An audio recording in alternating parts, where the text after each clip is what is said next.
Hello guys. सो हम work and energy chapter में थे जिसके दो थियोरेटिकल लेक्चर्स हो गए। ठीक है, lecture number 1 and lecture number 2। ये उसी थियोरेटिकल रिगार्ड में लेक्चर नंबर 3 है वर्क एंड एनर्जी चैप्टर पे। और जैसा कि मैं करते आया हूँ थियोरी के लेक्चर में कि मैंने एनसीईआरटी और एचसी वर्मा और कुछ एक्स्ट्रा टॉपिक्स जो आपको जानने की ज़रूरत है जो इन दोनों ही बुक्स में नहीं गिवन है वो भी मैं ऐसा करवाता हूँ। ठीक है, थियोरेटिकल लेक्चर्स में। तो ये भी उसी रिगार्ड में है। वर्क एंड एनर्जी चैप्टर से मैंने लेक्चर 1 लेक्चर 2 करवा दिया है एनसीईआरटी और एचसी वर्मा से कवर करके। ये लेक्चर नंबर 3 है, उसके आगे के लेक्चर्स हैं जो मैंने टॉपिक्स उसमें नहीं कराया है। तो फर्दर मैं मूव करता हूँ इस लेक्चर नंबर 30 से जो कि चैप्टर 8 है एचसी वर्मा से, वर्क एंड एनर्जी। सो जो सबसे पहला कॉन्सेप्ट है जो मैं डिस्कस करने जा रहा हूँ वो है the conservation of mechanical energy. Guys ये बहुत ही इंपॉर्टेंट चीज़ है। एक हमने वर्क एनर्जी थ्योरम देखा था, वो भी काफ़ी इंपॉर्टेंट था, और ये कंजर्वेशन ऑफ मैकेनिकल एनर्जी है, ये भी इक्वली इंपॉर्टेंट है, बहुत ही इंपॉर्टेंट है। आपको क्वेश्चन सॉल्व करने में काफ़ी मदद मिलेगी इससे। सो इसकी शुरुआत मैं वर्क एनर्जी थ्योरम से ही करने जा रहा हूँ। ये सपोज करो एक बॉडी है जो डेल्टा एक्स डिस्प्लेसमेंट किया under the action of some force, और ये फोर्स कोई भी हो सकता है। ये फोर्स कंजर्वेटिव हो सकता है, नॉन कंजर्वेटिव हो सकता है, इंटरनल फोर्स हो सकता है। इंटरनल फोर्स का मतलब गाइज ये है कि जब आप सिस्टम लोगे, सपोज करो सिस्टम ऑफ सम पार्टिकल्स है, सिर्फ एक पार्टिकल नहीं है उस सिस्टम में, 2-3 पार्टिकल हैं, तो वो 2-3 पार्टिकल को मिलाकर आप एक सिस्टम कंसिडर कर रहे हो। अब जब वो एक पार्टिकल किसी दूसरे पार्टिकल पे फोर्स लगाएगा और बदले में वो दूसरा पार्टिकल भी पहले पार्टिकल पे फोर्स लगाएगा, तो वो जो फोर्स होगी वो इंटरनल होगी, क्योंकि आप उन दोनों पार्टिकल को, तीनों पार्टिकल को, चारों पार्टिकल को सिस्टम कंसिडर किए हो। तो जो एक दूसरे पे फोर्स लगाएंगे वो इंटरनल होंगे। तो वो इंटरनल फोर्स भी हो सकता है, ये जो फोर्स जो डिस्प्लेसमेंट ला रहा है डेल्टा एक्स के उस पार्टिकल पे। और चौथा एक्सटर्नल फोर्स भी हो सकता है। तो इतने 4 टाइप के फोर्स के बारे में डिस्कस कर रहा हूँ मैं कि ये जो फोर्स है वो इन चारों टाइप का फोर्स हो सकता है, और वो फोर्स एक ब्रिंग अबाउट लाया displacement of delta x on a certain body, on a certain system. तो इस केस में आप वर्क डन कैसे लिखोगे according to work energy theorem, that is W is equal to F delta x. ये होगा अपना वर्क डन, और ये फोर्स इन चारों में से कोई भी हो सकती है। बहुत ही इंपॉर्टेंट पॉइंट है कंसिडरेशन के, इसको ध्यान में देना कि कंजर्वेटिव भी हो सकता है वो फोर्स, नॉन कंजर्वेटिव भी हो सकता है फोर्स, इंटरनल फोर्स भी हो सकता है, एक्सटर्नल फोर्स भी हो सकता है, और तब वर्क एनर्जी थ्योरम वैलिड है। बेसिकली वर्क एनर्जी थ्योरम है, तो वर्क एनर्जी थ्योरम इन सारे केसेस में वैलिड है, किसी भी टाइप का फोर्स हो। बट अब सोचो कि मैं बोल दिया, फिक्स कर दिया कि चलो ये फोर्स इन चारों तरीके का नहीं बल्कि कंजर्वेटिव ही है। अब हम फ्यूचर में जो डील कर रहे हैं वो सिर्फ कंजर्वेटिव फोर्सेस से डील कर रहे हैं, ये मैंने निर्धारित कर दिया है, ये मैंने बता दिया है यहाँ पे। तब एक पोटेंशियल एनर्जी फंक्शन डिफाइन होगा, जैसे कि मैंने पिछले लेक्चर में बताया था। जब फोर्स कंजर्वेटिव है तभी पोटेंशियल एनर्जी डिफाइंड है, और तब पोटेंशियल एनर्जी हमारे प्ले में आएगा, और तब मैं ऐसा लिख सकता हूँ कि minus of delta v, minus of change in potential energy is equal to F x delta x. तभी ऐसा लिख सकता हूँ। ये रिलेशन मैंने बताया था पिछले लेक्चर में, आप पिछले लेक्चर में फिर से देखना अगर नहीं देखे हो तो ये तभी वैलिड है ये रिलेशनशिप जब कंजर्वेटिव फोर्स हो, और जब कंजर्वेटिव फोर्स होगा तभी पोटेंशियल एनर्जी टर्म डिफाइन होगा, और तभी ये रिलेशन भी वैलिड होगा। तो अभी ये अपने पास फर्स्ट रिलेशन था, इसको मानो this is the first relation, इसको मानो सेकेंड रिलेशन है। तो यहाँ से मैं इसको ऐसे लिख सकता हूँ, delta we is equal to minus F delta x. ये थर्ड इक्वेशन है, और ये जो फर्स्ट इक्वेशन मैंने लिखा बेसिकली यही वर्क डन क्या होता है। एक्चुअली में वर्क एनर्जी थ्योरम ये नहीं है, वर्क एनर्जी थ्योरम क्या है, work done is equal to change in kinetic energy, ये वाली है वर्क एनर्जी थ्योरम। ये तो मैंने दोनों ही वर्क डन लिख दिया, ये भी वर्क डन है, ये F delta x basically work done है। तो ये work done basically change in kinetic energy के इक्वल होता है, ये है वर्क एनर्जी थ्योरम। बट जो ये वर्क डन कर रहा है जो फोर्स, वो फोर्स इन चारों में से कोई सी भी टाइप की हो सकती है वर्क एनर्जी थ्योरम में। बट जब पोटेंशियल एनर्जी डिफाइन करना है तो वो फोर्स को सिर्फ कंजर्वेटिव ही होना पड़ेगा, तभी आप ये पोटेंशियल एनर्जी टर्म डिफाइन कर सकते हो इस रिलेशनशिप के तहत। तो ये है बेसिकली अपना फर्स्ट इक्वेशन। अभी ये आप फर्स्ट इक्वेशन और ये थर्ड इक्वेशन को जब ऐड करोगे तो क्या होगा अपने पास, वर्क डन तो कुछ नहीं है अपने पास, ये क्या है, एफ डेल्टा एक्स है। तो ये फर्स्ट इक्वेशन को मैं ऐसे लिख देता हूँ, delta K is equal to F delta x, and that is nothing but work done. तो ये फर्स्ट इक्वेशन है, ये थर्ड इक्वेशन है, दोनों को आप ऐड करोगे तो change in kinetic energy plus change in potential energy आपके पास 0 आएगी, और इसको मैं क्या लिखूंगा, change in both kinetic plus potential that is 0। तो यहाँ से इसको मैं क्या लिख सकता हूँ, जब change in kinetic plus potential energy 0 है, इसका मतलब ये है कि kinetic energy plus of potential energy जो है वो कांस्टेंट है, क्योंकि ये जब कांस्टेंट होगा तभी तो उसका चेंज जीरो होगा। तो ये कांस्टेंट है, और यही अपना जो kinetic energy plus potential energy है, this is nothing but total mechanical energy. और टोटल मैकेनिकल एनर्जी में यहाँ पे सिस्टम के बारे में बोल रहा हूँ, मैंने सिस्टम लिया है। बहुत सारे पार्टिकल्स हो सकते हैं सिस्टम में, एक पार्टिकल हो सकता है। तो total mechanical energy of a system of particles या of a system is basically conserved, आपको दिख रहा है क्योंकि ये कांस्टेंट है। तो ये है the conservation of mechanical energy, इसको ये मैकेनिकल एनर्जी बोलते हैं, टोटल मैकेनिकल एनर्जी, जो kinetic energy plus potential energy है। तो यहाँ पे आपको दिख रहा है कि दोनों का समेशन कांस्टेंट है। Kinetic energy plus potential energy जो कि मिल के मैकेनिकल एनर्जी बन रहा है, उसका समेशन कांस्टेंट है। इसका मतलब ये है कि काइनेटिक एनर्जी और पोटेंशियल एनर्जी कांस्टेंट नहीं है। ऐसी रिक्वायरमेंट हमारे पास नहीं है कि काइनेटिक एनर्जी और पोटेंशियल एनर्जी भी कांस्टेंट होना चाहिए through out the motion, through out the path, जो पाथ ले रहा है, ऐसा नहीं है। काइनेटिक एनर्जी भी चेंज हो सकता है, पोटेंशियल एनर्जी भी चेंज हो सकता है, बट वो दोनों इस प्रकार से चेंज होने होंगे कि दोनों का समेशन जो है वो हमेशा कांस्टेंट होना चाहिए from the initial point to the final point. तो ये समझने वाली बात है यहाँ पे कि काइनेटिक एनर्जी और potential energy is not constant individually, but their summation is constant. तो मोशन के दौरान आप दोनों को ऐड करोगे, एक जगह काइनेटिक एनर्जी निकालोगे, एक जगह पोटेंशियल एनर्जी निकालोगे, और दोनों को समेशन करोगे, तो वो अगर किसी पॉइंट 1 पे निकाल रहे हो और अभी पॉइंट 3 पे निकाल रहे हो, तो दोनों जगह दोनों का समेशन कांस्टेंट होना चाहिए। But individually kinetic energy compare करोगे बिटवीन पॉइंट 1 एंड 3, तो वो कांस्टेंट नहीं होगी, और पोटेंशियल एनर्जी भी कंपेयर करोगे तो वो कांस्टेंट नहीं होगी। तो ये ध्यान देने वाली बात थी। तो यहाँ से हम कंजर्वेटिव फोर्सेस को अभी और भी अच्छे तरीके से देखते हैं, नाउ बाइफर्केट करके देखते हैं। तो सबसे पहला तो ये है कि फोर्स जो अपन ने Fx लिया था वो कंजर्वेटिव है तभी जब उसके लिए एक पोटेंशियल एनर्जी डिफाइंड है। ये मैंने बताया था कि कंजर्वेटिव फोर्स है तभी उसके लिए पोटेंशियल एनर्जी डिफाइंड है। तो ये सबसे पहली चीज़ है। बट इसकी रिलेशनशिप क्या थी?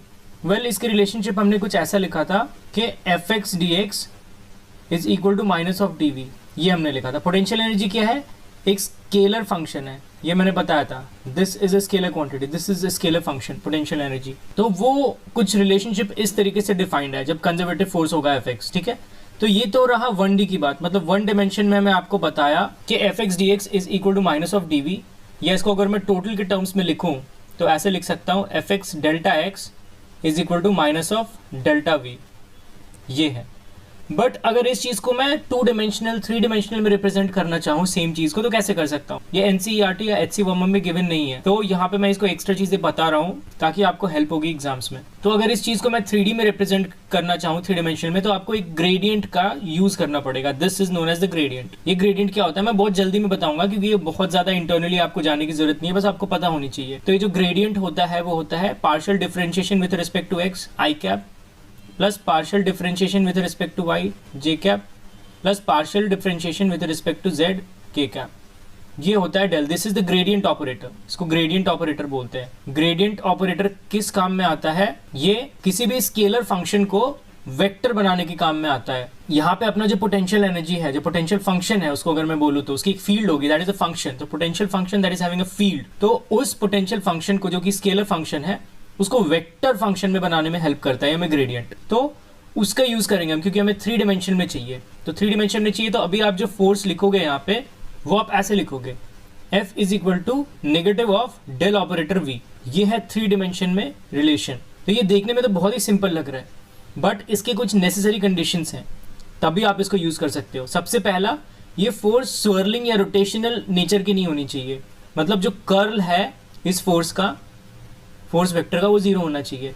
तो ये सब जस्ट आप जान लो, आप ज्यादा कॉम्प्लिकेशंस में फंसोगे तो फिर ज्यादा मतलब आपको इतनी जानने की जरूरत नहीं है। तो बस आप ये एक तरीके से जान लो कि ऐसा होना चाहिए। ये कर्ल ऑफ फोर्स वेक्टर है। कर्ल मतलब स्वर्लिंग या फिर रोटेशनल नहीं होना चाहिए फोर्स वेक्टर, तभी आप ये चीज लगा सकते हो, ये चीज अप्लाई कर सकते हो 3 डायमेंशन में। और दूसरा, फोर्स जो है वो वेरिएबल नहीं होनी चाहिए, मतलब जब आप कंजर्वेटिव फोर्स डिफाइन कर रहे हो यहाँ पे, तो वो कंजर्वेटिव फोर्स स्पेस के हर एक पॉइंट पे टाइम के साथ वेरी नहीं करना चाहिए। अगर टाइम के साथ वेरी करेगा तो फिर आप ये रिलेशनशिप यूज नहीं कर सकते। तो ये 2 नेसेसरी कंडीशन, एक तो ये कि जो फोर्स है वो स्वर्लिंग नेचर का नहीं होना चाहिए, curl of that force vector must be 0, और दूसरा कि फोर्स वेक्टर हर एक पॉइंट पे स्पेस में जहाँ पे भी वो फील्ड डिफाइंड है उसमें टाइम के साथ चेंज नहीं होना चाहिए। अगर टाइम के साथ चेंज होगा तो आप फिर ये रिलेशनशिप यूज नहीं कर सकते 3 डायमेंशन में। जैसे कि अगर ग्रेविटी फोर्स मान लो कि अगर आप किसी ऑब्जेक्ट को लिफ्ट करते हो अगेंस्ट ग्रेविटी, तो आपको वो वर्क वापस नहीं मिलेगा जब आप उसको वापस इनिशियल पोजीशन पे लाओगे। कब? जब ग्रेविटी फोर्स वीक होता जाएगा from point to point in space with respect to time, तो आपको वर्क बैक नहीं मिलेगा, मतलब वो कंजर्वेटिव फोर्स के रूल को फॉलो ही नहीं कर पाया। जब फोर्स चेंज हो गया with respect to time, point to point in space, तो ये वाला रिलेशनशिप तभी वैलिड है जब एक कर्ल वैलिड है, मतलब ये होना चाहिए नेसेसरी कंडीशन, और एक ये जब फोर्स टाइम के हिसाब से चेंज नहीं होना चाहिए at different points in space. और ये ग्रेडियंट मैंने बताया, this is nothing but del del X I cap plus del del Y J cap plus del del K plus del del Z K cap. तो इसको मैं एक बार फिर से लिखता हूँ नेक्स्ट स्लाइड में। जैसे कि मान लो आप F x I cap plus F Y J cap plus F Z K cap है हमारे पास। मैंने फोर्स वेक्टर जो वहाँ पे लिखा था उसको 3 कंपोनेंट्स में डिवाइड कर दिया। दैट इज इक्वल टू, ऐसा था आपके पास del V and this V is a function of X Y Z, कि मैं 3D में बात कर रहा हूँ अभी। तो ये जो डेल होगा del del X I cap यहाँ पे आ जाएगा, पहले मैं ऐसे ही लिखता हूँ, plus del del Y J cap plus del del Z K cap, ये हुआ अपने पास दिस, और यहाँ पे v as a function of X Y Z.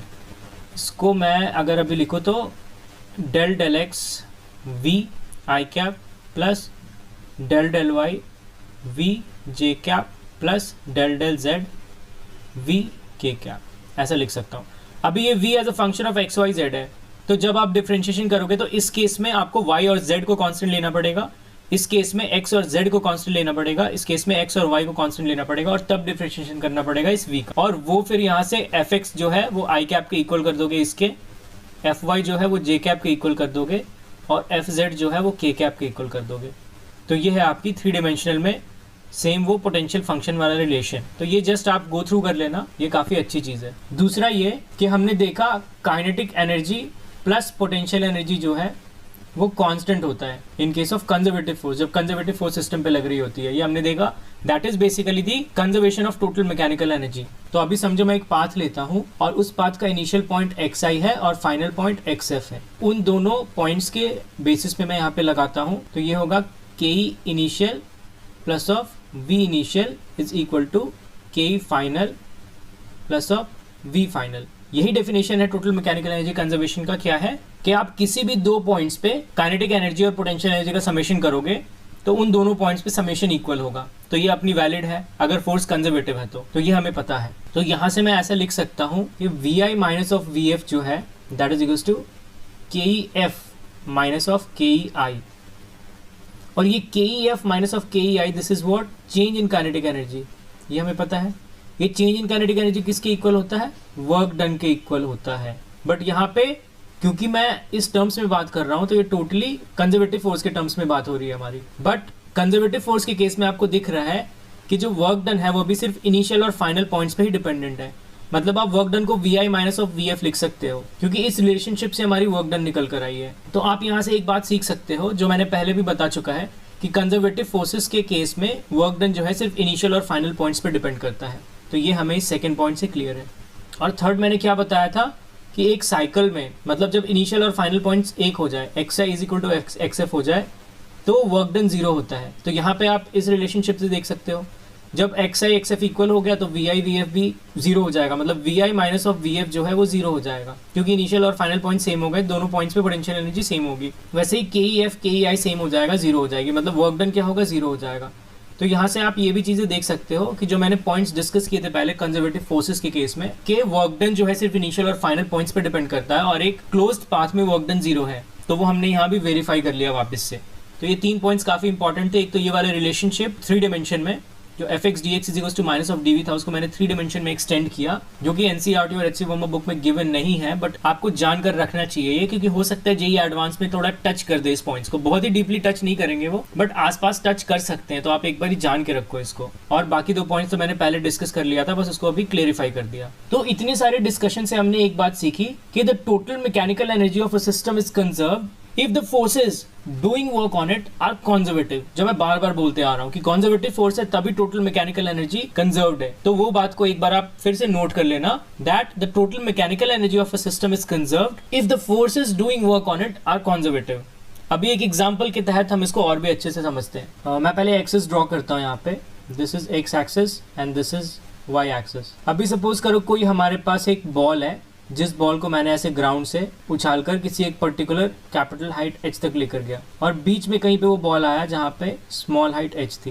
ये बॉल का मास m मैंने लिया है। तो अभी टोटल मैकेनिकल एनर्जी कंजर्वेशन में यहाँ पे अप्लाई करूँ तो उसके तहत ये कैपिटल H पॉइंट है, EH में लिखता हूँ यहाँ पे एनर्जी, बीच वाले यहाँ पे स्मॉल h पे E स्मॉल h लिखता हूँ, दिस इज कैपिटल H, और जो अपना सबसे नीचे वाला पॉइंट है उसको E0 लिखता हूँ, वहाँ से मोशन स्टार्ट हुई है। तो टोटल मैकेनिकल एनर्जी कंजर्वेशन के तहत इन तीनों पॉइंट्स पे एनर्जी इक्वल होनी चाहिए, टोटल मैकेनिकल एनर्जी इक्वल होनी चाहिए, मतलब kinetic energy plus potential energy का आप समेशन करो तो तीनों पॉइंट्स पे इक्वल होनी चाहिए। तो सबसे ऊपर वाले पॉइंट्स पे अगर मैं करूँ, जहाँ पे मैंने बॉल को फेंका और वो रुक गई वहाँ पे, तो वहाँ पे काइनेटिक एनर्जी तो अपनी जीरो हो गई, तो सिर्फ पोटेंशियल एनर्जी है। तो पोटेंशियल एनर्जी को क्या लिखूंगा, mg capital H and that will be equal to, यहाँ पे अभी मिड पॉइंट पे तो काइनेटिक एनर्जी भी होगी, पोटेंशियल एनर्जी भी होगी। Potential energy mgh plus velocity suppose करो v होगा, तो हाफ mv²। और नीचे वाले पॉइंट पे again potential energy zero but kinetic energy maximum, half mvm², ऐसा लिख सकता हूँ मैं। तो यहाँ पे मैं एक्चुअली मैं इस तरीके से इसको लिखा हूँ कि टॉप से छोड़ा गया बॉल को और वो नीचे आके गिर रहा है, मोशन ऐसे हो रही है हमारी, ठीक है। नीचे से नहीं मैं फेंक रहा ऊपर, I am correcting my self, नीचे से मैं ऊपर नहीं फेंक रहा, बल्कि ऊपर से मैं इसको छोड़ रहा हूँ किसी एक पर्टिकुलर हाइट एच से, ताकि उसकी इनिशियल एनर्जी है कुछ mgh, और उसके बाद नीचे पहुंच के भी उसकी वेलोसिटी होगी, जीरो नहीं होगा जब इनिशियली वो नीचे गिरेगा तो। और बीच पॉइंट पे तो पता ही है पोटेंशियल एनर्जी भी एंड काइनेटिक एनर्जी भी, तो ये रिलेशन कुछ इस तरीके से वैलिड होगा। तो यहाँ पे आप कुछ टर्म ऐसे लिख सकते हो, जैसे अगर मैं इन दोनों को कंपेयर करूँ तो यहाँ से आपकी जो वेलोसिटी निकल कर आएगी, सबसे पहले mm तो कैंसिल हो जाएगा, तो वेलोसिटी जो निकल कर आएगी वो कुछ ऐसा होगा 2g capital H minus of small h this under root, ऐसा आएगा हमारे पास वेलोसिटी। तो ये मिड पॉइंट की वेलोसिटी निकल कर आ गई। अभी जब आप v मैक्स फाइंड करना चाहोगे तो इस रिलेशनशिप और इस रिलेशनशिप को इक्वल करो, मतलब ऐसे mgh is equal to half mvm², ऐसा कुछ होगा। यहाँ से mm कैंसिल हो गया, आप 2gh का अंडर रूट कर सकते हो vm निकालने के लिए। तो ये सब रिलेशनशिप्स काफ़ी फेमिलियर हैं, बट अभी जब आप ये टोटल मैकेनिकल एनर्जी कंजर्वेशन से जाओगे तो भी इन सब रिलेशनशिप्स को निकाल सकते हो, मैं ऐसा यहाँ पे दिखा रहा हूँ। तो टोटल मैकेनिकल एनर्जी कंजर्वेशन का आप यूज इस तरीके से कर सकते हो, एक एग्जांपल्स लेके मैंने वही शो किया। अभी potential energy of a spring discuss करते हैं। तो potential energy of a spring discuss करने के पहले, मैं पहले भी वैसे बता चुका हूँ इनके बेसिक्स, बट मैं एक बार फिर से बताना चाहता हूँ। तो उसके लिए मैं यहाँ पे एक सिस्टम ले लेता हूँ स्प्रिंग का और मास का। ये अपने पास मास है स्मॉल m, और ये इसकी नेचुरल पोजीशन है मान लो, मतलब यहाँ पे x इज इक्वल टू 0 है, वेलोसिटी भी 0 है, नेचुरल पोजीशन पे ये जस्ट खड़ा है। दूसरे केस में मैं क्या लेता हूँ कि इसको थोड़ा आप राइट में मूव करवा दिए, तो यहाँ से अगर देखा जाए तो ये सपोज करो कि x डिस्टेंस आगे मूव करवा दिया गया इसको। और तीसरे केस में मैं क्या लेता हूँ कि इसको थोड़ा सा ऐसा कंप्रेस कर दिया गया स्प्रिंग को, लाइक दिस, तो उसमें यहाँ से पीछे ऐसा x पीछे कंप्रेस कर दिया गया। ये तीन केस में डिस्कस करता हूँ, first case, second case and this is the third case. ये तीन केसेस डिस्कस करूंगा मैं। तो इन केसेस को डिस्कस करने से पहले सबसे पहले स्प्रिंग के बारे में कुछ बातें जान ले, हम वापस एक बार रिपीट कर लेते हैं कि जो स्प्रिंग फोर्स होती है वो बेसिकली माइनस ऑफ kx लिखते हैं हम इसको,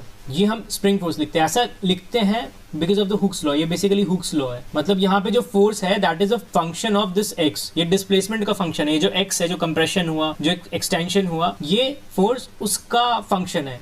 इनिशियली ये फोर्स जो है that is proportional to x, और उस कांस्टेंट ऑफ प्रोपोर्शनैलिटी को, मतलब प्रोपोर्शनैलिटी को हटाओगे तो कांस्टेंट ऑफ प्रोपोर्शनैलिटी जो यहाँ पे लगेगा that is k, minus of k लिखते हैं हम यहाँ पे, that is according to the Hooke's law. और मतलब ये हुक्स लॉ है, this is basically the Hooke's law. और ये जो k है that is the stiffness of spring, इसको हम बोलते हैं, this is stiffness of spring. तो जब k की वैल्यू ज्यादा होगी तो स्प्रिंग ज्यादा स्टिफ है, जब k की वैल्यू कम होगी तो स्प्रिंग कम स्टिफ है। ये बात का अंदाजा हम इस k की वैल्यू से लगा सकते हैं, और k का जो यूनिट है वो यहाँ से आपको दिख रहा है न्यूटन पर मीटर होगा। तो ये सब कुछ बातें बेसिक्स है जो आपको जाननी चाहिए before directly jumping into the potential energy of a spring. तो अभी ये फर्स्ट सेकेंड वाला केस अगर मैं डिस्कस करूँ, देखो फर्स्ट वाला केस मैं डिस्कस क्यों कर रहा हूँ, क्योंकि फर्स्ट वाले केस से मैं दिखाना चाह रहा हूँ कि जब स्प्रिंग अपने नेचुरल पोजीशन पे है तो वहाँ पे वेलोसिटी भी 0 है और x भी 0 है, तो उस रेफरेंस से हम बात कर रहे हैं। उस रेफरेंस से अब सेकंड केस में मैं x एक्सटेंड कर रहा हूँ स्प्रिंग को, तो एक कोई एक्सटर्नल फोर्स ऐसे लगेगा यहाँ पे, जो एक्सटर्नल फोर्स इस बॉडी को, इस ब्लॉक को थोड़ा राइट में मूव करवाएगा x distance from the natural length of the spring, और इसको रेजिस्ट करने के लिए स्प्रिंग अपना एक फोर्स लगाएगा यहाँ पे, दिस इज F स्प्रिंग, ऐसे मैं लिखता हूँ स्प्रिंग फोर्स, या FS बोल देता हूँ इसको। तो अभी जब आपने इसको x लेंथ तक एक्सटेंड किया तो x पॉइंट पे यहाँ पे एग्जैक्टली कितना फोर्स लगाएगा ये spring, that is minus of kx, उसको पीछे की तरफ मूव करवाना चाहेगा, बट एक्सटर्नल जो है, एक्सटर्नल फोर्स उसको आगे की तरफ मूव करवाया है। तो यहाँ से अगर मैं वर्क डन निकालूं तो कितना होगा अपने पास, इंटीग्रेशन ऑफ Fs dx, ऐसा लिख सकता हूँ मैं। अभी Fs जो है वो इस डायरेक्शन में, बट डिस्प्लेसमेंट इस डायरेक्शन में, वो दोनों ऑपोजिट है, तो मुझे एक नेगेटिव साइन लगाना पड़ेगा, that will B kx dx, यहाँ से ऐसे मैं लिख सकता हूँ। उसको जब आप सॉल्व करोगे by putting the limits x is equal to 0 to x is equal to x, तो ये कितना आएगा अपने पास, minus of half K x square आएगा। इसको मैं एक्स एम मान लेता हूँ, मतलब मैक्सिमम मैं इतना दूर लेकर जा रहा हूँ उसको, तो एक्स एम स्क्वायर हो जाएगा, क्योंकि बाद में मैं बीच वाले भी जब डिस्टेंसेस डिस्कस करूंगा तो वहाँ पे मैं एक्स लिखूंगा, तो अगर वहाँ एक्स यहाँ एक्स होगा तो कन्फ्यूजन हो जाएगी, इसलिए अभी ये देख लो। तो ये वर्क डन हो जाएगा अपने पास, that is minus of half K X M square. ये मैंने सॉल्व किया, अभी निकाला। तो ये वर्क डन किसके पर्सपेक्टिव में था? ये स्प्रिंग फोर्स के पर्सपेक्टिव में था। बट अगर आप इसको एक्सटर्नल फोर्स के पर्सपेक्टिव में देखोगे तो ये पॉजिटिव हो जाएगा। इसके पर्सपेक्टिव में जो वर्क डन होगा that is plus of half K X M square. इसमें कोई डाउट नहीं होनी चाहिए, क्योंकि इसका देखो डायरेक्शन इधर है और डिस्प्लेसमेंट भी इधर है इस फोर्स के रिस्पेक्ट में, बट इस फोर्स के रिस्पेक्ट में डायरेक्शन इधर था बट डिस्प्लेसमेंट इधर था, तो ये इसलिए नेगेटिव हुआ, बट इस केस में पॉजिटिव होगा। तो इस बात पे तो डाउट नहीं होनी चाहिए। तो आपको क्वेश्चन एक्चुअली में क्यों बताया, क्योंकि क्वेश्चन में कभी ऐसा हो सकता है कि एक्सटर्नल फोर्स के रिस्पेक्ट में बोले फाइंड करने, और कभी ऐसा हो सकता है कि स्प्रिंग फोर्स के रिस्पेक्ट में फाइंड करने बोले। तो उन दोनों ही डिफरेंसेस को आपको ध्यान से गौर करके सॉल्व करना होगा क्वेश्चन को, क्योंकि दोनों ऑप्शन से गिवन होंगे, प्लस वाला भी माइनस वाला भी, तो वहां पे डिफरेंशिएट करना आपको आना चाहिए। और ये सेम ही वर्क डन यहाँ पे भी वैलिड है कंप्रेशन के केस में। देखो यहाँ पे नेगेटिव कंप्रेस किया गया है, तो स्प्रिंग फोर्स जो है इस तरफ लग रहा है कि एक्स एम लगेगा यहाँ पे इस डायरेक्शन में, बट एक्सटर्नल फोर्स इधर लगेगा जो एफ एक्सटर्नल है। तो यहाँ पे भी जब आप निकालोगे वर्क डन, तो इस केस में देखो क्या होगा, अपने पास integration of minus of K X D x होगा, सेम यहाँ पे एक्स एम डी एक्स अगर मैं बोलूँ तो, और यहाँ पे भी 0 to x लिमिट होगा, तो सेम वर्क डन निकल कर आएगी। इस फोर्स के कारण जो है, स्प्रिंग फोर्स के कारण ये नेगेटिव वाला, और एक्सटर्नल फोर्स के कारण ये पॉजिटिव वाला, तो दोनों ही सेम केसेस हैं। अभी जब आप सेम इंटीग्रेशन को ऐसे सॉल्व करोगे, minus of K X D X from X I to X F. अब सपोज करो कि कोई इनिशियल एक्स पोजीशन पे है स्प्रिंग हमारा, और उसको मैं एक फाइनल पोजीशन पे ले जा रहा हूँ, दोनों एक तरफ ही, दोनों एक्सटेंशन की तरफ ही ले जा रहा हूँ, या दोनों कंप्रेशन की तरफ ही ले जा रहा हूँ। तो वहाँ पे आप वर्क डन कैसे निकालोगे? वेल यहाँ पे कुछ ऐसे लिखोगे, हाफ के एक्स स्क्वायर होगा और अपना X I to X F होगा ऐसा। तो यहाँ से ऐसा आएगा कुछ निकल कर x F square minus of x I square ऐसा आएगा। उसको मैं कम्प्लीटली सॉल्व करूँ तो half K x I square minus of half K x F square ऐसा अपने पास आएगा। This will be the work done. तो ये ऐसा मैं क्यों एक्सप्रेशन यहाँ पे लिखा अभी, ये आपको दिखाने के लिए लिखा कि देखो स्प्रिंग फोर्स भी इनिशियल और फाइनल पॉइंट्स पे ही डिपेंड कर रहा है। स्प्रिंग फोर्स भी पाथ डिपेंडेंट नहीं है, बल्कि इनिशियल और फाइनल पॉइंट्स ही डिपेंडेंट है। क्योंकि जब मैंने वर्क डन निकाला यहाँ पे कुछ एक इनिशियल और फाइनल पॉइंट्स कंसिडर करके, तो जो वर्क डन का एक्चुअल में फाइनल एक्सप्रेशन आया उसमें सिर्फ एक्स आई और एक्स एफ है, बीच वाला एक्स का रिलेशनशिप कोई नहीं, और ये के तो कांस्टेंट है स्प्रिंग के लिए, और हाफ भी कांस्टेंट है। तो बीच वाला कोई ऐसा टर्म आया ही नहीं जो कि बीच के किसी पैरामीटर्स पे डिपेंड करता हो। वर्क डन यहाँ पे भी दिख रहा है कि इनिशियल और फाइनल पॉइंट्स पे डिपेंड करता हो, और वापस आप एक्स आई पे लोगे तो अगेन एक्स आई जीरो हो जाएगा। ये मतलब टोटल क्लोज पाथ में वर्क डन यहाँ पे भी जीरो है। तो इन दोनों चीजों से हम अंदाजा लगा सकते हैं कि जो स्प्रिंग फोर्स है, क्योंकि मैंने यहाँ पे स्प्रिंग फोर्स लिया था, जो स्प्रिंग फोर्स है वो भी क्या है, कंजर्वेटिव फोर्स है। इससे हमें अंदाजा लग गया यहाँ पे, क्योंकि वर्क डन अगेन इनिशियल और फाइनल पॉइंट्स पे डिपेंडेंट था। इनिशियल फाइनल पॉइंट्स पे डिपेंडेंट है और क्लोज पाथ में वर्क डन जीरो है, मतलब क्या है कि spring force is also conservative in nature. तो ये दिखाने के लिए मैंने यहाँ पे आपको ऐसा वर्क डन निकाला कुछ इनिशियल और फाइनल पॉइंट्स कंसिडर करके। और जीरो भी वैसे ही होगा, आप अगर half K x I square minus of half K x I square आप लिखोगे तो ये ऑब्वियसली जीरो होगा, सेम टर्म है। तो ये क्लोज्ड पाथ में वर्क डन है, मतलब इनिशियल पॉइंट से वापस से इनिशियल पॉइंट्स पे आया वो स्प्रिंग, थोड़ा सा स्प्रिंग को एक्सटेंड करके आप वापस उसी पॉइंट पे ले आए इनिशियल पॉइंट्स पे, तो इनिशियल और फाइनल पॉइंट सेम हो गया, तो ये वर्क डन जीरो हो गया।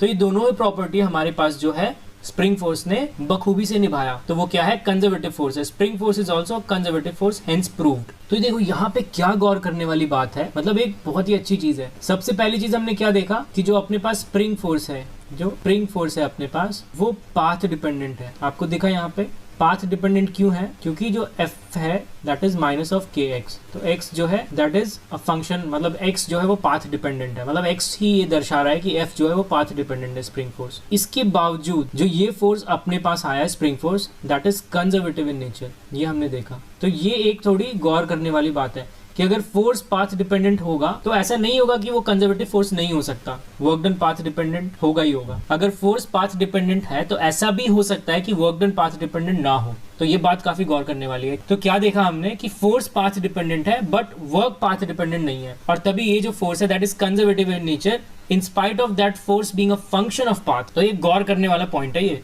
ध्यान से देखना इसको। और दूसरी चीज, अब क्योंकि हमें पता चल गया कि ये कंजर्वेटिव फोर्स है, जो स्प्रिंग फोर्स है वो क्या है, कंजर्वेटिव फोर्स है, ये हमें पता चल गया। तो अब वापस से अपना पोटेंशियल एनर्जी वाला टर्म डिफाइन हो सकता है इस केस में भी। तो चलो डिफाइन करते हैं। हमें फोर्स मालूम है that is minus of K x, और इसका जो वर्क डन है वो कितना आया अपने पास, वो आया minus of half K X square. और इस वाले रिलेशन से जो हमने पोटेंशियल एनर्जी वाला रिलेशन देखा है, delta we is equal to minus of F x delta X या फिर माइनस ऑफ डब्ल्यू, ये बोला हमने। और W हमें पता है, तो जब माइनस ऑफ W आप लिखोगे, minus of W will be equal to what, half K X square, because minus minus plus.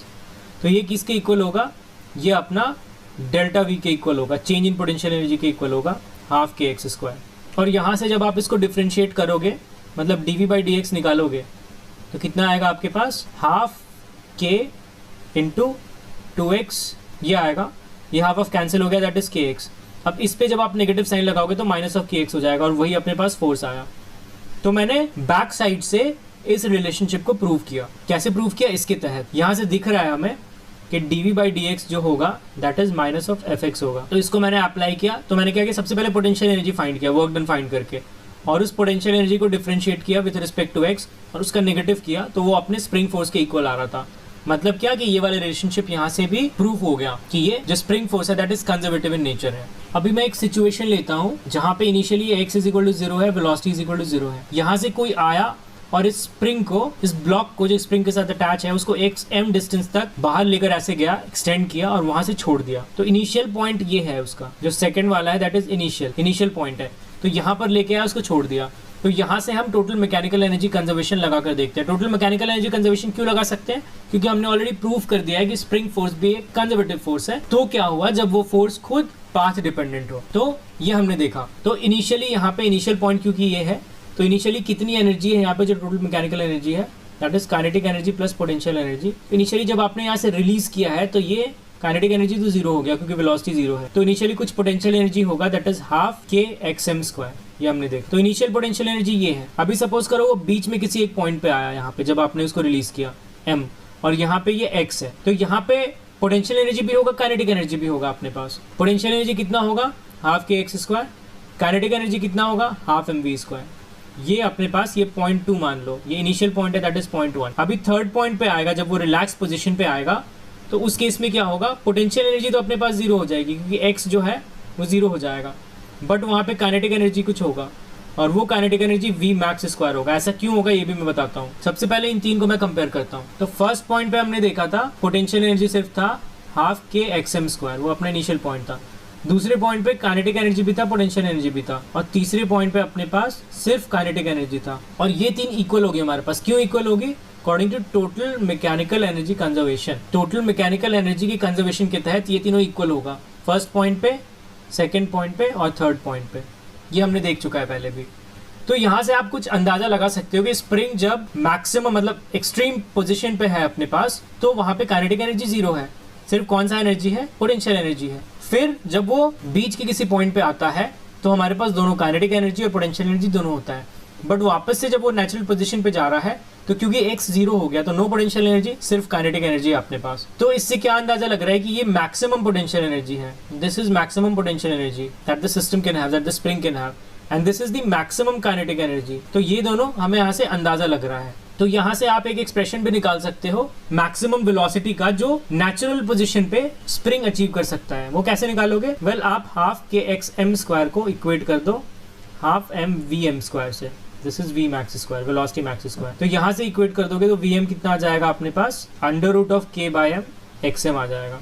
XM under root के बाहर है। तो ये एक इंपॉर्टेंट रिलेशनशिप निकल कर आया अपने पास। जब आपको एक्सएम मालूम है, मतलब कहाँ तक आप स्प्रिंग को एक्सटेंड करके छोड़ रहे हो, और वहां से जब स्प्रिंग नेचुरल पोजीशन पे आई, तो ये मैक्सिमम वेलोसिटी उसने अचीव किया। तो ये रिलेशनशिप है। ये याद नहीं रखना वैसे, बट आपको पता होना चाहिए, ऐसे रिलेशनशिप पता होना चाहिए, ताकि एग्जाम्स में ज्यादा टाइम ना लगे आपको उस फॉर्मूला को डिराइव करने में। तो आप एक तरीके से पता रख लेना इसको, ठीक है। अभी जो बात में बार बार ही बोला जा रहा था कि टोटल मैकेनिकल एनर्जी कंजर्व्ड है, मतलब काइनेटिक एनर्जी पोटेंशियल एनर्जी का समेशन जो है वो हमेशा कांस्टेंट है। तो उस चीज को मैं ये ग्राफिकली थोड़ा रिप्रेजेंट कर रहा हूँ, ताकि और थोड़ी क्लैरिटी आपके मन में आए। विद रिस्पेक्ट टू स्प्रिंग के रिस्पेक्ट में यहाँ पे दिखा रहा हूँ मैं। तो इसके रिस्पेक्ट में देखेंगे तो यहाँ पे जो है वो नेगेटिव ऑफ एक्सएम है, मतलब स्प्रिंग अभी कंप्रेशन में है। ये है यहाँ पे this negative of XM, spring compression में थर्ड वाला, और ये जो राइट वाला एक्सएम वो सेकेंड वाला पोजीशन है ये, तो उसको आप रिलेट करके इसको देखो। इनिशियली हमारे पास क्या है, जब स्प्रिंग को बिल्कुल एक्सट्रीम पोजीशन पे रख के छोड़ दिया गया, वहां पे सिर्फ पोटेंशियल एनर्जी है, ये वाला पोटेंशियल एनर्जी है,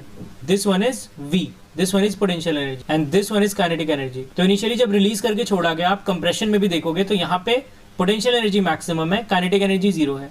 वैसे ही राइट में देखो पोटेंशियल एनर्जी मैक्सिमम है, काइनेटिक एनर्जी 0 है जब राइट से रिलीज करके छोड़ा। फिर धीरे धीरे जब स्प्रिंग नेचुरल पोजीशन में आने लगा तो देखो पोटेंशियल एनर्जी कम होने लगा। सबसे पहले तो पोटेंशियल एनर्जी कम होता गया, बट अभी भी काइनेटिक एनर्जी से ज्यादा है।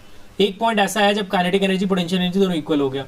उसके बाद पोटेंशियल एनर्जी कम हो गया बट काइनेटिक एनर्जी बढ़ गया, और जब स्प्रिंग अपनी नेचुरल लेंथ में आई तो अपनी पोटेंशियल एनर्जी 0 हो गई, बट काइनेटिक एनर्जी जो है ये मैक्सिमम हो गया, दिस इज के मैक्स और यहाँ पे this is V max. But ये चीज ऐसा हो रहा है, मतलब काइनेटिक एनर्जी और पोटेंशियल एनर्जी ऐसे चेंज कर रहे हैं खुद को, दोनों को आप समेशन करोगे किसी भी पॉइंट पे यहाँ पे देख रहे हो आप, तो E इज इक्वल टू के प्लस वी होगा, मतलब एक कांस्टेंट लाइन ऐसा आएगा, किसी भी पॉइंट पे ये लाइन कांस्टेंट ही आएगा, दोनों का समेशन किसी भी पॉइंट पे कांस्टेंट ही आएगा through out the motion of the spring. तो ये आपको यहाँ से एक अंदाजा लग रहा है कि काइनेटिक एनर्जी और पोटेंशियल एनर्जी कैसे एक दूसरे को चेंज कर रहा है in order to make kinetic energy plus potential energy constant same according to the total mechanical energy conservation. तो उसके तहत मैंने यहाँ पे एक ग्राफ डिपिक्ट किया था, एक्चुअली एनसीईआरटी से लिया हूँ मैं, ताकि आपको और भी क्लियर हो जाए। तो ये ग्राफ को रख के भी आप सोच सकते हो ये चीजें जो मैं बताया। तो अभी कुछ चीजें अगेन गौर करने वाली है यहाँ पे स्प्रिंग फोर्स के रिगार्डिंग।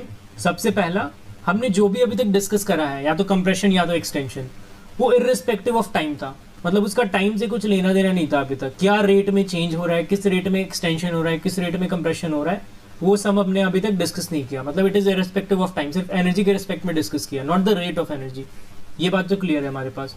दूसरा पॉइंट ये है, जैसा मैंने पिछली बार भी डिस्कस किया है, यहाँ पे मैंने डिस्कस नहीं किया वैसे क्लियरली एक बार भी, बट सारे फोर्सेस कंजर्वेटिव इन नेचर नहीं होते हैं। एक ऐसा भी फोर्सेस मैं पिछली बार दिखाया था, एक ऐसा भी फोर्स है दैट इज फ्रिक्शन, जो कि कंजर्वेटिव नहीं है। कंजर्वेटिव क्यों नहीं है? क्योंकि उसकी जो वर्क डन है वो पाथ पे डिपेंड करती है। मैंने एक एग्जांपल लेकर बताया था कि फ्रिक्शन की कैसे पाथ डिपेंडेंट होती है वर्क डन, और कैसे एक कंप्लीट क्लोज साइकिल में जब इनिशियल और फाइनल पॉइंट सेम होगा तब भी फ्रिक्शन की जो वर्क डन है वो 0 नहीं होती है। तो ये दोनों पॉइंट ये सेटिस्फाई नहीं कर रहा था, जो कि नेसेसरी कंडीशन है कंजर्वेटिव फोर्स के लिए। इसलिए फ्रिक्शन क्या है, नॉन कंजर्वेटिव फोर्सेस है। तो ऐसे भी फोर्स प्रेजेंट है जो कि नॉन कंजर्वेटिव भी होते हैं, तो इसको आपको भूलना नहीं है। आपको मैं इतनी बार कंजर्वेटिव बोला हूँ, तो आपको ऐसा नहीं लगना चाहिए कि सारी फोर्सेस कंजर्वेटिव होती है, नहीं। फ्रिक्शन और कुछ ऐसे बहुत सारे फोर्सेज जो कि नॉन कंजर्वेटिव होती है। तो हमेशा उन दो पॉइंट्स को रख के सोचना, एक कि क्या पाथ डिपेंडेंट है वर्क डन, दूसरा क्या क्लोज साइकिल में वर्क डन 0 है। ये दोनों सोचने के बाद ही तय करना कि फोर्स कंजर्वेटिव है या नॉन कंजर्वेटिव है। तीसरा पॉइंट कि जो भी पोटेंशियल एनर्जी के बारे में डिस्कस कर रहा हूं मैं, स्प्रिंग के केस में भी देखा हमने, ग्रेविटेशनल पोटेंशियल एनर्जी के केस में भी देखा हमने, कि मैं किसी एक पॉइंट पे 0 ले रहा था, बोल रहा था वहां पे पोटेंशियल एनर्जी 0 है। स्प्रिंग के केस में देखा नेचुरल लेंथ पे मैं बोल रहा था, जब x = 0 था तो बोल रहा था पोटेंशियल एनर्जी 0 है। बट ऐसा कोई हार्ड एंड फास्ट रूल नहीं है। आप किसी भी पॉइंट पर जाके पोटेंशियल एनर्जी 0 डिफाइन कर सकते हो और वहां से फिर बाकी सारी पोटेंशियल एनर्जी कैलकुलेट होगी। तो ये कंप्लीटली आर्बिट्रेरी है, आपके सहूलियत पे डिपेंड करता है कि आप पोटेंशियल एनर्जी 0 वाला लाइन कहाँ पे ले रहे हो, पॉइंट कहाँ पे ले रहे हो। बट एक बार जब आपने पोटेंशियल एनर्जी 0 डिफाइन कर दिया और क्वेश्चंस को सॉल्व करने में लग गए, तो आप बीच में जाकर फिर वो पोटेंशियल एनर्जी की लाइन को चेंज नहीं कर सकते। जहां से रेफरेंस इनिशियली लिया है वहां से ही आपको आगे के सारे क्वेश्चन सॉल्व करने पड़ेंगे। अगर बीच में चेंज कर दिया तो क्वेश्चन गलत हो जाएंगे, क्योंकि बीच में आपने रेफरेंस ही चेंज कर दिया पोटेंशियल एनर्जी का, तो क्वेश्चन गलत हो जाएंगे। तो ये 3 पॉइंट्स मेरे को डिस्कस करना था, टाइम वाला, फ्रिक्शन वाला और पोटेंशियल एनर्जी वाला। मतलब पोटेंशियल एनर्जी आप कहीं पे भी चूज कर सकते हो, आर्बिट्रेरी है। अभी जो एक पॉइंट रह गया था इस चैप्टर में, दैट इज कॉल्ड पावर, उसको डिस्कस करते हैं। ये बहुत ही शॉर्ट सा टॉपिक है, बट थोड़ा एक डिस्कस करने वाला टॉपिक है, इंपॉर्टेंट है। तो पावर क्या होता है? Power is the capacity to do work, आपने सुना होगा। Capacity to do work is what? Power. और rate at which energy is consume, rate at which work is done. हर चीज रेट के बेसिस पे बात होती है, यहाँ पे टाइम के बेसिस पे बात होती है, दैट इज पावर। तो अगर मैं एवरेज पावर लिखूं, दिस इज एवरेज पावर, तो होगा work upon time, rate at which this work is done, that is the average power. और इंस्टेंटेनियस पावर अगर मैं लिखूं, तो इंस्टेंटेनियस पावर क्या होगा? dw/dt। So this is average power and this is instantaneous power. और अब अगर इसको मैं और भी सॉल्व करना चाहूँ, तो dw हमें पता है F.dr होता है, ये हमें पता है। तो यहाँ से अगर मैं इसको लिखूं, F.dr/dt लिख सकता हूँ मैं, and this dr/dt is what? Velocity, so F.v। तो इंस्टेंटेनियस पावर को आप ये भी लिख सकते हो F.v, मतलब that is nothing but instantaneous power is F.v। तो यहाँ से एक और रिलेशनशिप आ गई सामने। तो ये सब चीज मैं इसलिए बता रहा हूँ क्योंकि आपको डायरेक्टली सोल्यूशन लाने में ईजी होगा, आंसर लाने में ईजी होगा जब क्वेश्चन गिवन होगा। तो पावर आप एफ डॉट वी भी लिख सकते हो, एफ डॉट डी आर से ही आया है तो कोई दिक्कत नहीं है, बट ये इंस्टेंटेनियस पावर है, this is what instantaneous power. तो जब ये इंस्टेंटेनियस पावर है मतलब ये वेलोसिटी भी क्या है, इंस्टेंटेनियस वेलोसिटी है। इंस्टेंटेनियस मतलब उस इंस्टेंट की वेलोसिटी है, इस वर्ड को बहुत ध्यान से देना, एग्जाम्स में काफी गलती करवाता है ये वर्ड इंस्टेंटेनियस, आप कंफ्यूज हो जाओगे what is instantaneous what is average. तो ये बात थी। तो पावर इज लाइक मतलब work upon time, energy upon time, power वही है, मतलब एक रेट के बारे में डिस्कस कर रहा है, that is power. Actual world में सपोज आपको कोई पहाड़ चढ़ने को बोले तो आप उसको ये नहीं बोल सकते कि यार मैं तो ये पहाड़ चढ़ लूंगा, और आप जब चढ़ने गए तो 3 दिन लगा दिए पहाड़ चढ़ने में, और वही दूसरा बंदा जो है वो 1 दिन में चढ़ गया पहाड़, आधे दिन में चढ़ गया, 1 घंटे में चढ़ गया, 2 घंटे में चढ़ गया। तो वहाँ टाइम की बात होती है। जब भी आपकी कंपटीशन होगी तो आपकी सिर्फ ये बात नहीं होगी कि आप कितने भी टाइम में करो, नहीं, वहां पे आपको रेट देखना पड़ेगा कि कितने टाइम में वो पहाड़ चढ़ रहा है, तो वहां पे रेट आ जाता है कंप्लीटली। तो वहां पे पावर भी ऐसी ही है, that is talking about rate. तो इसके रिलेटेड भी कुछ आपको यूनिट्स जाननी पड़ेगी, दैट इज एचपी। सबसे पहला हॉर्स पावर इसके टर्म्स में डिस्कस होता है, तो ये 746 वॉट्स होती है 1 हॉर्स पावर। इसको बस याद रख लेना आप कि 1 horse power is basically 746 what. Automobile industry में जनरली एचपी में ही बात होती है, तो वो एचपी क्या है, 746 वॉट्स है। दूसरी आपको किलो वॉट आवर आनी चाहिए। What is 1 kilowatt hour? जब बिजली का बिल आता है आपके घर पे, उस पे देखना जो यूनिट होता है, जब हम कहते हैं 1 यूनिट बिजली का बिल उठ रहा है, 2 यूनिट उठ रहा है, 1 महीने में 200 यूनिट से पार इतनी रेट होगी, 200 यूनिट से कम में इतना रेट होगा। वो केजरीवाल सर ने उधर 200 यूनिट तक कंजम्पशन पे बिजली फ्री किया हुआ है। तो वो यूनिट एक्चुअली में क्या है, वो यूनिट जो है वो किलो वॉट आवर है, that is kilowatt hour unit. तो किलो वॉट आवर क्या है, एनर्जी का यूनिट है, पावर का यूनिट है? वेल ये एनर्जी का यूनिट है, this is not power unit. सबसे पहले जो कंफ्यूजन होती है बच्चों के दिमाग में, किलो वॉट आर, आर मतलब टाइम आ रहा है, टाइम आ रहा है तो क्या यहाँ पे पावर है? नहीं, ऐसा बिल्कुल गलत है। देखो कैसे गलत है, 1 kilowatt multiplied by hour है ये, और किलो वॉट क्या है, वॉट बेसिकली पर सेकेंड है, मतलब जूल पर सेकेंड है, दैट इज वॉट। तो किलो जूल पर सेकेंड, तो यहाँ पे पर सेकेंड, और आप इसको मल्टीप्लाई कर रहे हो टाइम से, तो ये टाइम और ये टाइम कहीं ना कहीं ये दोनों यूनिट सिमिलर है, तो ये दोनों कट जाएगा तो सिर्फ एक यूनिट बचेगा, किलो जूल। किलो जूल क्या है, एनर्जी का यूनिट है। देखो मैं क्या बोल रहा हूँ, 1 kilowatt is watt, 1000 watt, this is 1000 watt. Or 1 hour is how many seconds, 60 multiplied by 60, तो यहाँ पे 1000 वॉट क्या है, जूल पर सेकेंड है, and this is 60 multiplied by 60, this is also what, second. अभी सेकेंड में आ गया, पहले आवर में था, तो ये सेकंड कैंसिल हो गया, हमारे पास कितना बचा, सिर्फ जूल बचा। तो ये क्या हो गया, 1000 multiplied by 3600, this many joules. इसको क्या लिख सकते हैं, 3.6 इंटू 10⁻6 जूल्स, मतलब 1 किलो वॉट आवर में इतनी एनर्जी होती है, इतना जूल्स होता है। तो जब भी आपको कोई बोले कि 200 यूनिट्स की बिजली बिल आई है, मतलब बिजली का खपत हुआ इस महीने, मतलब 200 मल्टीप्लाइड बाई 3.6 इंटू 10⁻6 जूल्स आपने एक महीने में वेस्ट किया है, यूज किया है, ऐसा बोलो, वेस्ट नहीं बल्कि यूज किया है आपने, तो इतनी एनर्जी की कंजम्पशन की है। बट यहाँ पे रेट के बारे में डिस्कस नहीं हो रहा है, ये कंप्लीटली एनर्जी है, kilowatt hour is completely the unit of energy. तो गाइज ये था यहाँ तक कि इस चैप्टर के बारे में, वर्क एनर्जी के बारे में, जो कि थ्योरी के पर्सपेक्टिव में था। अभी तक मैंने कोई भी क्वेश्चंस डिस्कस नहीं किए हैं। तो ये 3 लेक्चर जाकर इस वर्क एंड एनर्जी, और मैं पावर भी बोलूं, work energy and power chapter को खत्म करती है। और मैंने बहुत ही आराम से इन 3 लेक्चर्स को खत्म किया है, सारे ही टॉपिक्स डिस्कस करके खत्म किया है। अब इसके अलावा मुझे ऐसा कुछ नहीं लगता कि कुछ बचा है, बट फिर भी अगर कुछ बचा है तो आप बताओ, मुझे कमेंट करो, डिस्क्रिप्शन में सारे लिंक गिवन है, आप मुझे बताओ, कांटेक्ट करो, मैं उसको भी एक्सप्लेन कर दूंगा।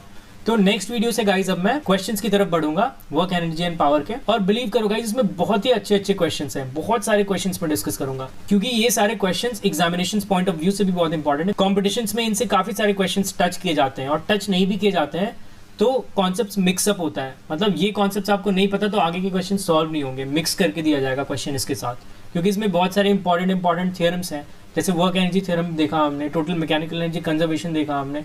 तो ये सारे से आपको क्वेश्चन में बहुत ही हेल्प होगी फ्यूचर के क्वेश्चंस में भी बनाने में।